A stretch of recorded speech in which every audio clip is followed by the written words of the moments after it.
May nakakolab siya na artista, nag-helicopter pa yun ata, kung hindi ako nagkakamali, papunta sa kanila. May pinagkakalat yan, kung naka-NDA po kayo, alam ko po yun. Susumbong kita kay Ivan. Susumbong kita kay Ivan, tsaka kay Al. Kung hindi na natatakot, dapat walang mag-filter ng comment, walang for the delete ng mga comment. Kasi parang T20 na lang ata. Ala! Hindi! Joke lang. Ito naman, mabibigo na naman ang aking sister. Ang cute-cute naman yan. Muling binulabog ng mga content creators na sina Kamangyan at Jen Oliveros ang social media matapos na magkasagutan muli ang mga ito na may kinalaman pa rin sa mga huli nilang sagutan. Matatandaan na ibinunyag ni Kamangyan na lumalaban siya pabalik kay Jen dahil maliban sa ginagawa raw nito kay Forda ay nag-message rin umano si Jen sa kanya na anya ay below the belt na. Nitong nagdaang araw din ay nag-post si Kamangyan at nagbigay ng update tungkol sa gulo. Ayon sa kanya, balita niya raw ay nagkaayos-ayos na sina Forda at Jen at sana raw ay totoo ito. Hindi niya rin umano ginustong makisawsaw, ngunit naging below the belt nga raw ang mga salita ni Jen sa message nito sa kanya. Mga pahayag ni Kamangyan. Sino ba namang gustong makisawsaw? Imbes na naglalahbing-lahbing kami, kasi nga di ba kakakasal lang. Sana all pinapakasalan. Tapos about dun sa message na wala raw kadating-dating ang mga reply. Alam natin ang totoo. May mga binanggit ako doon na pangalan, hindi mo yun pinansin. May tanong ako sa yung last, hindi mo ko nireplyan, bakit? Kung hindi natatakot, dapat walang mag-filter ng comment, walang for the delete ng mga comment. Yun, sana totoong okay na, kasi baka mamaya, kunyaring okay lang. Bago din matapos ang video ni Kamangyan, ay tila may pasaring rin ito kay Jen, kung saan ay nabanggit nila ang salitang magloloko. Matapos nito ay nagsilabasan ng issue, kung saan ay kubit nga raw si Jen sa asawa ng isa sa kanyang mga kaibigan.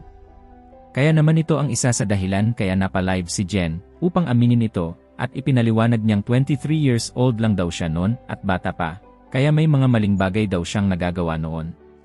Gayunpaman, dito siya muling inulan ng pambabatikos mula sa mga netizens, dahil hindi na raw bata ang 23 years old, at kaya na nitong mag-isip ng tama at mali.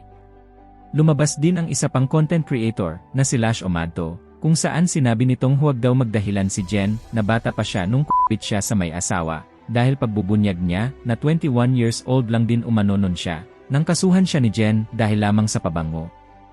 Kaya naman mas naging maingay ang usaping ito dahil sa mga impormasyong lumalabas, sanhi ng kanilang mga away. Sa kabilang dako, naikwento rin ni Jen, ang di umano'y naging usapan nila ni Kamangyan sa tinutukoy daw nitong below the belt na mensahe niya rito. Mga pahayag ni Jen.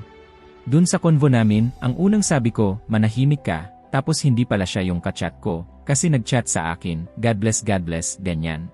Akala ko nga kalmado na eh. Biglang nagchat ulit, hindi daw siya ang kachat ko. Sabi ko, kalma, baka malusaw ang fillers. Ay, na-trigger si ante mo, nanggigil si pinakbetbe, kung ano na pinagsasabi. Sabi pa, ano pa next na ipapagawa mo, para katanggap-tanggap ka sa tao. Sabi ko lang naman, baka malusaw fillers niya. Bakit kasi pinapanindigan mo na all natural ka? Di ba nga, nagtitersi ka nga? Tapos naka-chin fillers, lip fillers. May masama ba kapag nagpapa-enhance? Wala. Bakit all natural ang atake mo? Tsaka nakakalimutan mo ata na nakakadalawang revision na ng ilong yung asawa mo. Di rin naman natural ang asawa mo. May mga nabanggit din si Jen na di umano ay may mga ikinukwento raw noon sa kanila si Kamangyan tungkol sa isang artistang nakakolab niya. Nagbigay din siya ng clue kung saan sinabi niyang sa pagkakaalam niya raw ay nag-helicopter pa ito papunta kina Kamangyan para sa collab nila. Mga pahayag ni Jen. Guys, may nakakolab siya na artista. Nag-helicopter pa yun ata, kung hindi ako nagkakamali, papunta sa kanila. May pinagkakalat yan. Kung naka-NDA kayo, alam ko po yun. Marami yan pinagsasabi, baka akala nyo napakabait niyan. Kibait ng image dito, Diyos ko, kung alam nyo lang. Samantala, agad na nakarating ang mga pahayag na ito ni Jen kay Kamangyan at itinanggi rin nito ang tungkol sa artistang tinutukoy ni ito. Ayon pa kay Kamangyan ay gawa-gawa na lang umano ito ng kwento na maging ibang tao ay idadamay sa gulo nila. Mga pahayag ni Kamangyan, hala si Tia, gawa-gawa na lang. Tik na ugali yan. Na para bang close sila.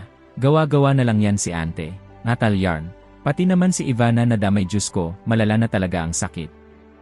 Natatawa ako, walang bitaw haha. Baka naman pati si Miss Tony, idamay niya. Sa ngayon, ay hati ang opinyon ng mga netizens sa away na ito ng dalawa, dahil may ilan na kinakampihan si Kamangyan at may ilan ding kampi kay Jen.